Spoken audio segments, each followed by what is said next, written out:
Bon, salut Igor.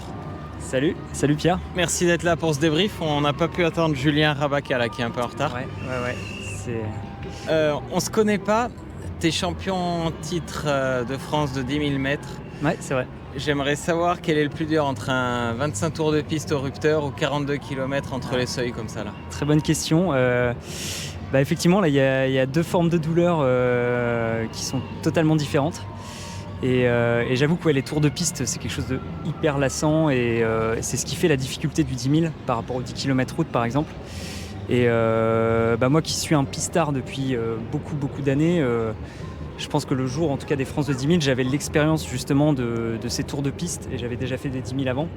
Ouais. Et je savais qu'au-delà d'avoir une méga forme pour tenir un 10 km, il fallait aussi s'adapter à ces tours de piste, quoi. Et là, effectivement, par rapport au marathon, le marathon, oui, là, on est boosté par le public. En tout cas, dans Valence, là, c'était assez fou l'effervescence. Et c'était quoi la difficulté pour toi là? C'était là, ton premier marathon donc. C'était premier marathon et la difficulté, c'était, elle est venue assez vite. Dans le sens où je sentais que j'avais pas non plus des méga jambes en fait aujourd'hui. Ouais, mais des fois on finit par faire des bonnes courses quand c'est comme ça, non? En tout cas je suis passé par plein de phases différentes. Ah oui, c'est le marathon ça, ouais. C'est un peu le marathon et j'ai découvert du coup ce que c'est qu'un effort de plus d'une heure et demie. Et du coup la douleur elle a commencé vraiment à se faire sentir à partir du 25, donc un peu tôt quand même pour un marathon. Et en fait, c'était aussi vachement dépendant des groupes. C'est-à-dire qu'il y a des moments où je me retrouvais seul entre deux groupes. Ok. D'autres moments où je me refaisais absorber et là, ça redonne des coups de boost. Les quelques fois où je t'ai vu, t'étais toujours en groupe justement. Moi. T'es tombé au bon moment. T'as couru avec Augustin un peu, non? Ouais, effectivement. Il t'a pas passé une bouteille d'eau à un moment? Enfin, on essayait de faire un peu de solidarité entre Français, mais du coup, il y avait Augustin à un moment. Parce qu'au final, pour une première course, t'as fait une course de patron en fait. T'as fait ce que tu voulais faire. Ouais, globalement, alors c'est vrai qu'au début, je disais 2,15 en objectif premier, mais c'est vrai que vu ce que je faisais à l'entraînement, j'espérais quand même courir un peu plus vite. Ouais. Et en fait, quand j'ai vu qu'au SMI, j'étais déjà un peu au rupteur. Tu passes en combien au SMI? Je passe en 1h06,40 justement. Donc, donc j'ai pas regardé tes splits, mais au final tu pètes un peu, ouais. Et du coup, je pète un peu sur... j'étais pas facile au SMI, donc... Je me suis dit maintenant il faut lisser pour tenir le 2,15 à peu près. Ouais. Et les 2 derniers kilomètres ont été fatals. Et tu calculais un peu dans ta tête là, si je perds 10 secondes au kill, je suis toujours dans les temps et tout, non? Je voyais à peu près, je voyais que 2,13 ce serait plus possible. J'espérais du coup maintenir entre 2,14 et 2,15. Ouais. Et en fait, je pense que j'étais encore sur le rythme. J'étais avec Nicolas Dalmasso là, qui fait le 7 devant 2,15. Toi d'ailleurs, il fait moins de 2,15. Ouais. Et en fait, je me suis dit super, on va finir ensemble en moins de 2,15 et j'ai eu un petit éclat dans les 2 derniers kills. Ok, pourtant ils sont descendants, tu sais que t'es arrivé, mais finalement j'ai repoussé justement ce moment du mur et en fait il est arrivé passer les 40 bornes. Et t'as fini en combien, tu sais, les 2 derniers kills là? C'est pas un énorme éclat, mais je pense que j'étais à 3,15, 3,20. Du coup, j'ai pas fini plus fort. T'as quel âge, toi, Igor? Alors moi, j'ai 33 ans. Et pourquoi t'as fait un marathon alors que tu fais beaucoup d'athlètes depuis longtemps? Pourquoi t'as attendu si tard? Et effectivement, c'est un petit peu à l'image un peu de ma carrière, on peut dire, dans le sens où j'ai commencé par les distances très courtes, donc j'ai fait du 800, 1500, beaucoup en jeune. Ouais. Après j'ai fait du steeple, après du 5000, d'accord. Du 10 bornes, semi, là c'était ces dernières années. Et le marathon en fait je le sacralisais en me disant je veux vraiment m'y mettre quand je serai prêt et que j'aurai épuisé tout ce que j'ai fait dans les autres distances. Ça c'est ce qu'on entendait, les vieux coachs un peu fédéraux, mais ça venait de toi ou t'es entraîneur justement? Non, c'est un peu naturellement. Moi j'aime bien vraiment aller au bout de chaque distance avant de passer à la suivante et du coup en fait ça s'est fait naturellement mais sans que ce soit discuté vraiment avec le coach.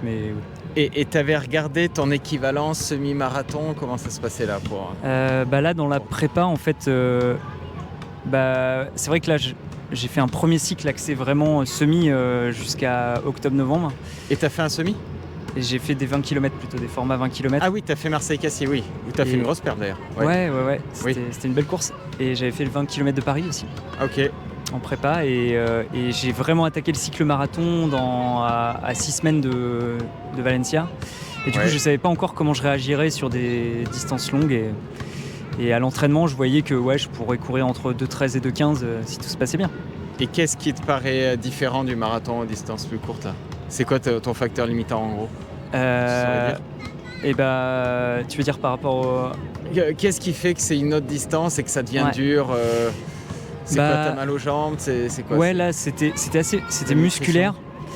Et en fait, juste la petite anecdote, c'est qu'aussi je me suis mis un peu la pression. J'étais hyper confiant jusqu'à il y a 2-3 jours. Ouais. Et en fait, je sais pas, là j'ai hyper mal dormi les 2 dernières nuits. Enfin, j'ai fait quasi une nuit blanche cette nuit. C'est quoi? C'est l'environnement de Valence? C'est que tu sens? Je sais pas, un petit peu la pression aussi. Je recevais plein de messages d'amis qui me disaient allez, t'as préparé ça pendant 6 mois, c'est maintenant qu'il faut y aller. Donc je me suis mis à me dire en fait que c'était que c'était un peu c'était maintenant qu'il fallait perfer. Et c'est excitant ça, non? C'est excitant, mais je sais pas, ça m'a empêché de dormir étonnamment. Et du coup, je suis arrivé un peu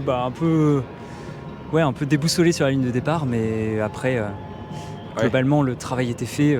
Souvent, on dit que les dernières nuits sont pas. Et ton marathon, là, tu me disais quand même que tu avais eu mal aux jambes pour venir là. Il s'est passé comment là? Tu peux le décrire un peu dans les détails?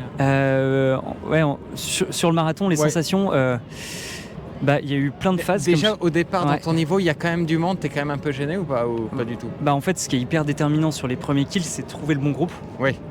Et du coup, en fait, j'ai beaucoup hésité à partir avec le groupe de devant, où il y avait justement pas mal de Français. Et à ce moment-là, je sentais que j'avais pas trop les cannes. Le groupe de devant, c'était qui? Julien Rabaka, Maxime Lopez, tout ça là? Ah non, eux, ils étaient vraiment loin devant. Encore devant? Moi, je suis parti même sur des bases de 3-12 au kill. Et il y avait un groupe avec Baptiste Jarre, Gabriel Briand, etc. Je me suis dit que j'avais loupé ce groupe parce que je me suis retrouvé à faire les 10 premiers kilomètres en menant tout un pack où j'étais un petit peu plus facile que le reste du groupe, on va dire. Et en fait, après, il y a eu un moment où les femmes en fait, ont fait une course progressive. Et elles nous ont ramassé au bout de 12 bornes. Mais elles faisaient des kills en 3,04. C'était impressionnant. La course des femmes, j'ai rien compris. C'était fou. Et du coup, quand j'ai vu le pack des femmes nous passer, je me suis dit allez, je prends la roue, ça va me permettre de rejoindre le groupe. Mais c'est le move que j'ai fait qui m'a, je pense, un peu que j'ai payé sur le reste de la course, quoi. Et j'ai pas regardé, ça se gagne en combien les femmes au final? Ça se gagne en un petit 2,14, je crois, autour de 2,14. Donc elle finit devant toi? Ah ouais, elle finit devant moi. Et elle passait des kills en 3,04? Là, à ce moment-là, elles étaient dans une... Je pense qu'elles sont parties hyper lentement, parce que il y avait dû y avoir un débrief hier où elles disaient on vise, je sais pas, peut-être de 18. Et elles sont parties sur ce tempo-là, et je pense que les lièvres réagissent aux sensations de... si les filles poussent derrière, ils se sont mis à relancer, et vraiment à ce moment-là, ils ont enchaîné des kills stratosphériques. Enfin. Et là, tu fais quoi quand t'as la montre, tu vois ça là? Moi, je m'en suis juste servi en fait pour faire 3 km et rejoindre le groupe qui était devant. Mais là, ce qui était aussi fou, c'est que comme c'est les premières femmes, le public était en folie, quoi. Vraiment, il mettait beaucoup plus il faisait beaucoup plus de bruit pour les femmes, quoi. Même quand on revient sur le groupe du pack qui courait à 3,08, tout le monde s'est retourné en se disant mais qu'est-ce qui se passe? Et en fait, c'était les femmes qui arrivaient, quoi. Et sur leur voiture, t'as l'estimation du temps, tu peux le voir? C'est ça, Du coup, et c'était à ce moment-là où je voyais en fait, et on voyait la voiture qui faisait l'estimation, elle disait 2,14,30, et en 3 km, elle passait à 2,13,30. C'est-à-dire qu'en fait, elles étaient sur une phase où elles allaient beaucoup plus vite. Et t'as pas réussi à tenir cette voiture? Après, je me suis dit, là, vu le tempo, 3,04, c'est suicidaire. Donc j'ai fait 3 km que j'ai déjà bien payé après. Et du coup, après, c'était après de la gestion pour aller au bout du marathon avec le chrono objectif. Au niveau nutrition, là, t'as fait comment? Alors, nutrition, je sais que c'est des questions que tu aimes bien poser. Et écoute, c'était un peu un nouveau aussi pour moi. Donc, j'avais demandé plein de conseils à plein d'amis. Et au final, je suis parti sur des petites flasques, les flasques de Meltonic là, qu'on peut remplir. Sur toi? Que j'avais sur moi. Les petites flasques de gel là. Qu'on peut du coup remplir avec des gels et surtout boire, enfin consommer au rythme qu'on veut. Donc c'était ça qui était pratique et du coup, plutôt que de prendre un gel tous les 5 bornes, Ouais, je mangeais au fur et à mesure. Des fois, j'y pense à cette stratégie. C'est pas Et bête. Il y a des flasques où tu mets beaucoup de gel et tu peux Ouais. le prendre un peu comme tu veux, quoi. Et le petit paramètre, c'est que tu rajoutes quelques gouttes d'eau et ça le rend plus facile aussi à ingurgiter. Ouais. Et donc tu consommes à ton rythme. Par contre, il faut la garder à la main. Faut la porter. Et tu l'avais dans la main, toi? Je l'avais dans la main sur le deuxième semi. Et là, t'as pas été écœuré, rien du tout? Si, alors, deuxième anecdote, c'est dans le baptême du marathon, j'ai fait une petite galette sur la ligne d'arrivée. Ok. Voilà, en fait les gels, je pense que j'en avais jamais consommé autant. Et c'est bien, mon corps a voulu les sortir à la toute fin, quoi. Ouais, c'est fou comme le corps arrive à rester en tension et dès que tu franchis la ligne, t'as tout qui se libère, ouais. Les débuts de crampes. T'as eu des crampes aussi et tout? Pas pendant la course, non. Ça va. Je sentais que ça commençait à venir justement dans les 2 derniers kills. C'est pour ça que j'ai un peu. Ouais. Comment t'as aimé l'ambiance de la ville? Ça sent le running quand même ici, là. Ça flaire le running, là. Ouais. T'étais déjà venu à Valence? Et ouais, j'étais déjà venu pour le semi il y a 2 ans. Semi, ouais. Et c'est un autre level en termes d'ambiance. Le semi est moins populaire, ouais, alors moins que le marathon, ça fait venir des gens des 4 coins du monde. Et on sent que là, ouais, c'est. Enfin, t'allais le samedi dans la coulée verte, là, c'était tout le monde faisait sa veille de course. C'est impressionnant. C'était un périphérique de coureurs de toutes les nationalités. C'était une sacrée ambiance, ouais. C'est beau, ouais.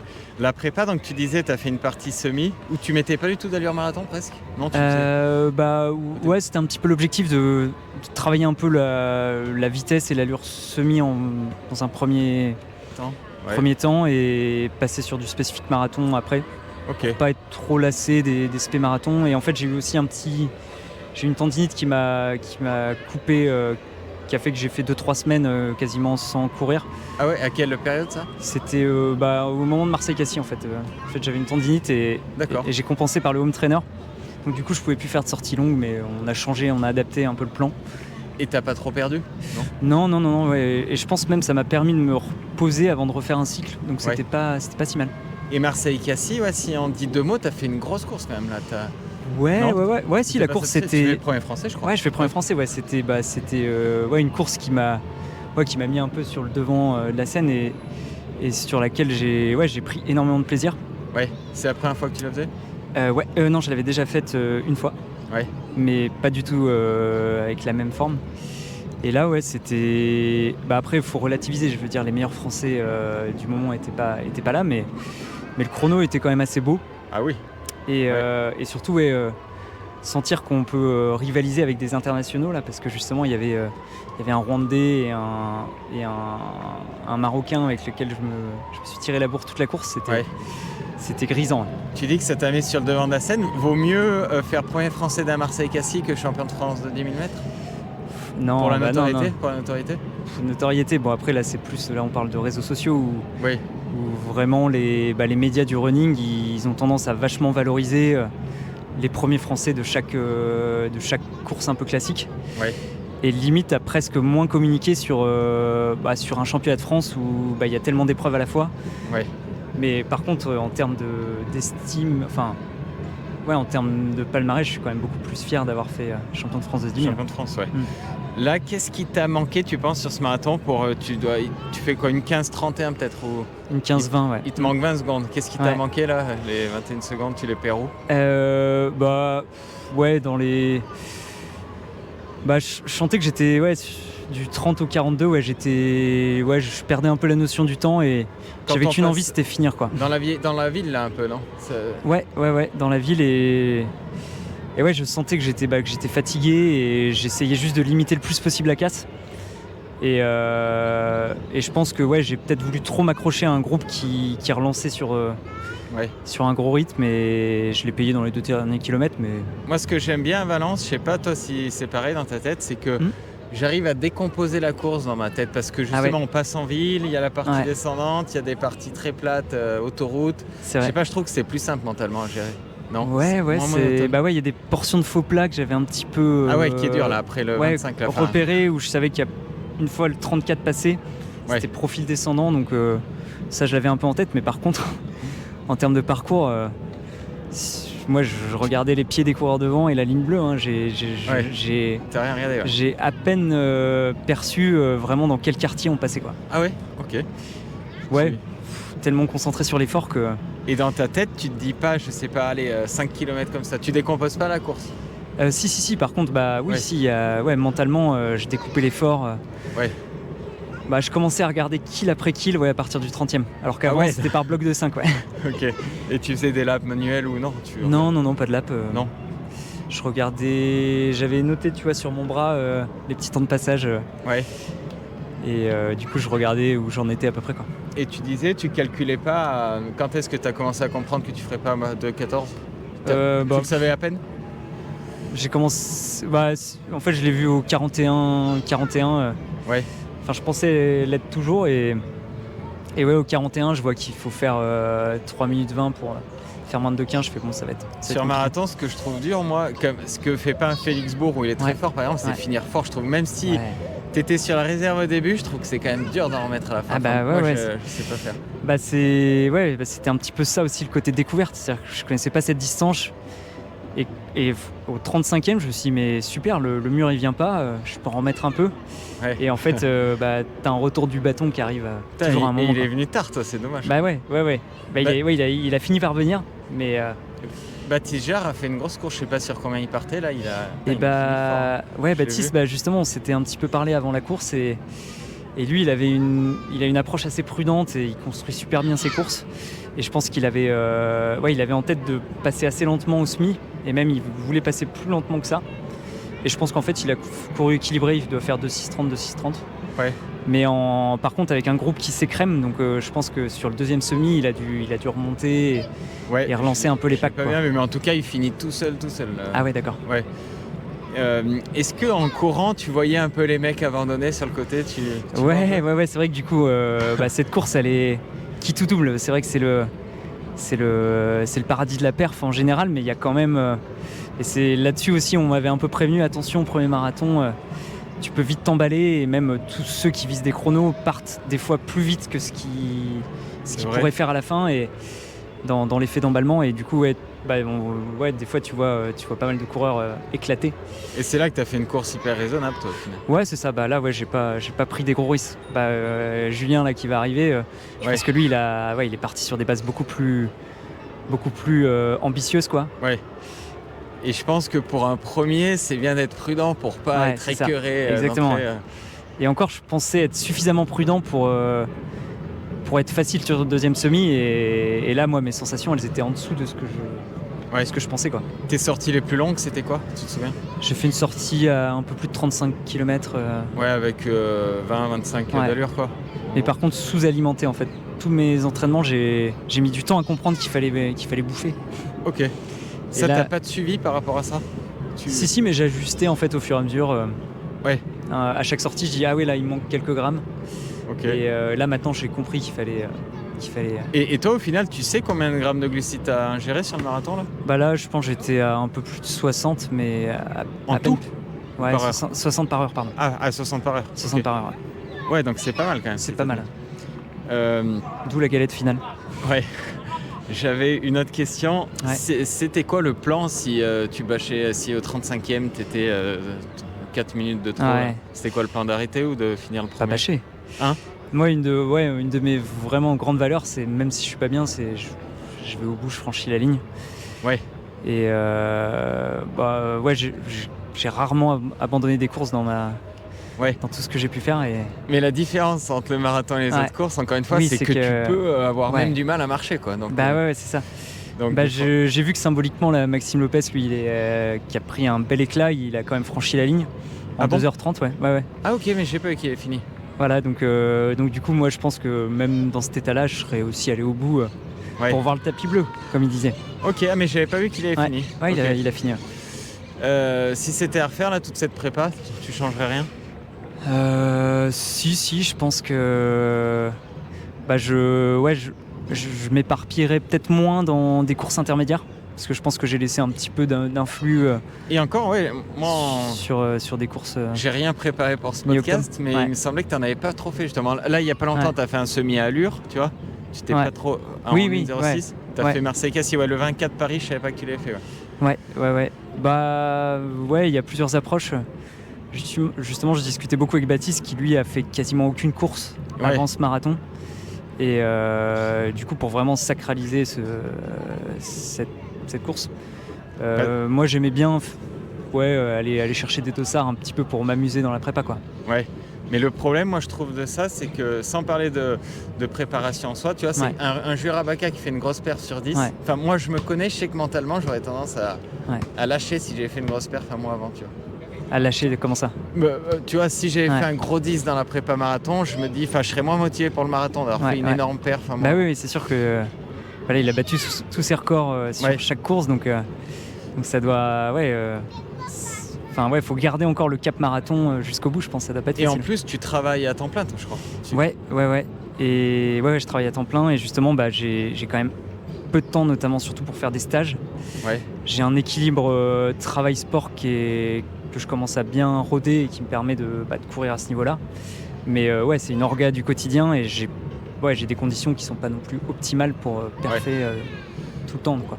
On dit souvent que le marathon, une fois qu'on est piqué, on va y revenir. Là, on est à chaud. Là, on est là, je suis piqué de partout musculairement. Donc pour l'instant... T'y penses pas ? Si, je pense que j'y reviendrai. Si, il y a toujours un petit goût de reviens-y. Au classement, tu sais combien tu fais là ? T'es dans quoi ? T'es dans le... J'ai regardé, plus 70e. Ouais, c'est ce que j'aurais dit à peu près. Et je crois 10e français. 10e français. Ouais. Ok. Voilà. Bon, merci beaucoup d'avoir répondu à mes questions. C'était un plaisir, Pierre. Et peut-être qu'on se reverra plus longuement. Carrément. Et je te souhaite une bonne rémission, parce que je sais que toi aussi, tu as des petits pépins physiques. Bon, merci Igor, c'est gentil. Allez, à bientôt. Merci, ciao. Born Podcast.